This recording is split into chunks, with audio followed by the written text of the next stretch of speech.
Today we have a Jeep Grand Cherokee SRT8 getting a PC-31 pedal commander. To install this, first make sure your car is off and your key fob is 30 feet away. Then, open your door for about 15 minutes. Get behind your gas pedal, disconnect your gas pedal sensor, and then bring in your pedal commander and plug it in. You're all set. Let's see how it works. Barely touching it, and it feels like the car is a totally different car. Yeah. So just like easing into it, usually I have to like push it down pretty hard to get it to downshift, but now I can do it a lot easier. Yeah. I think I'm still too nervous to push it all the way down. It's moving so fast. Oh my god, this one's way crispier than the other one.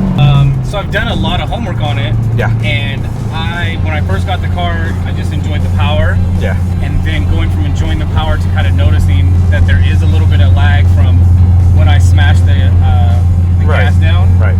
And to now having almost no lag. Right. I should have got it a long time ago.